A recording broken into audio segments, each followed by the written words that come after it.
প্রথমত শেখ হাসিনার পতন হচ্ছে 5 তারিখে। তো 5 তারিখে সন্ধ্যার পরেই আহ, সারা দেশে বিভিন্ন জায়গায় হিন্দু সম্প্রদায়ের বাড়িঘর, তারপরে মন্দির, শিক্ষা প্রতিষ্ঠানে হামলার খবর আমরা পাই।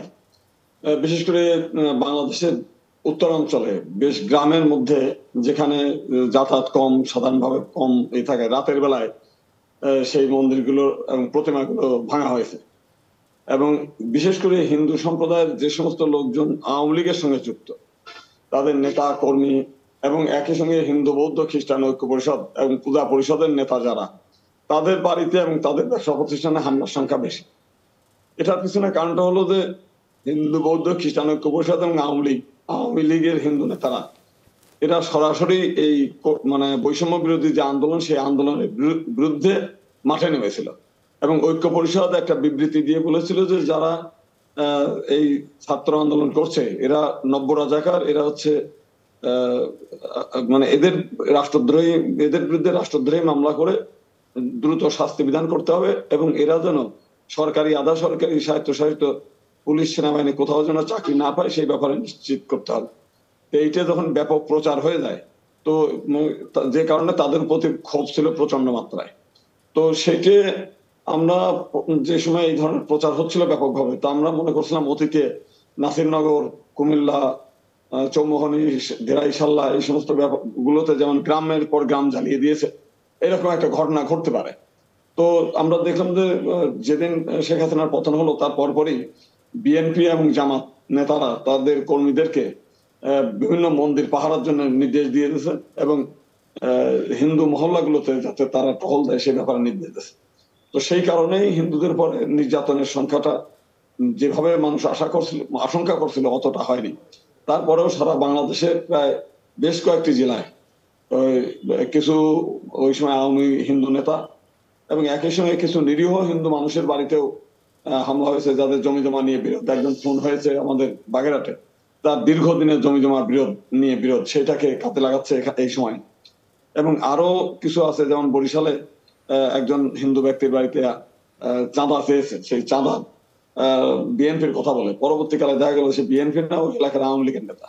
আবার একটা মন্দিরে হামলা করতে গিয়ে সরাসরি আটক হয়েছে, সেখানেও বিএনপির গেঞ্জি গায়ে দেয়া, কিন্তু পরে দেখা গেল যে এক আওয়ামী লীগ নেতা সেখানে পাঠিয়েছে।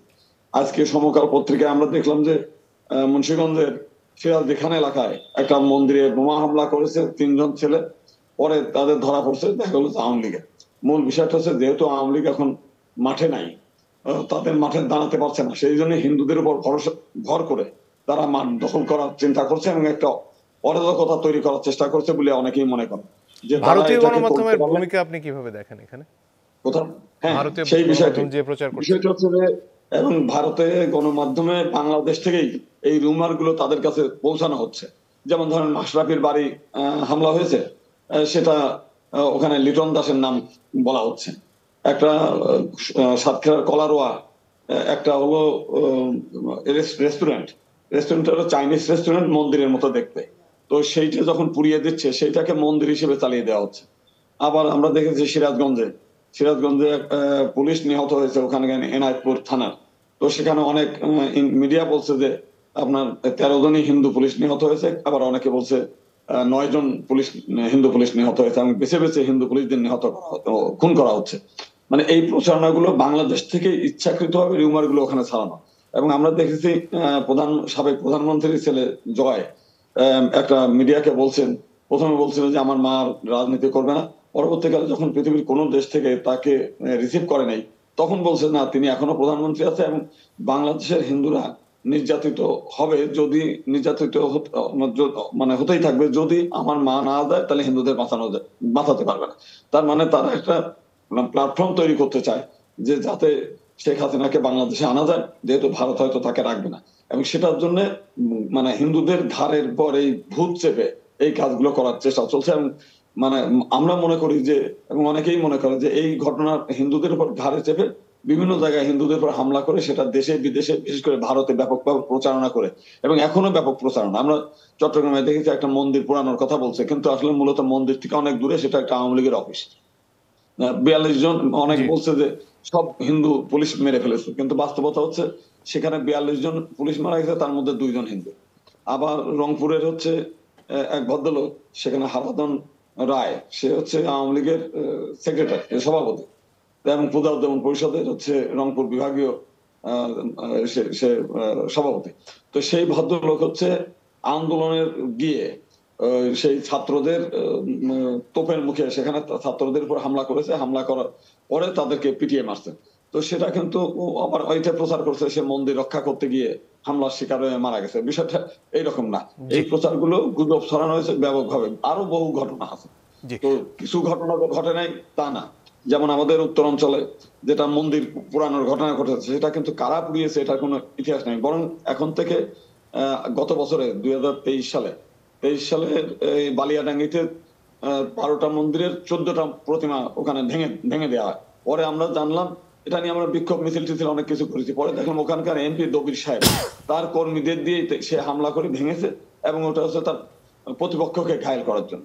এখন এইবার আমরা দেখলাম, একই সঙ্গে একটু যুক্ত করি, যে বাংলাদেশ থেকে সীমান্ত এলাকায় বহু মানুষকে সীমান্তে নিয়ে গেছে, তাদেরকে আশ্বাস দিয়েছে যে ভারতের বড় কর্তারা আসবে, তাদের সঙ্গে তোমাদের বৈঠক হবে এবং ভারতে তোমাদের আশ্রয়ের ব্যবস্থা করা হবে।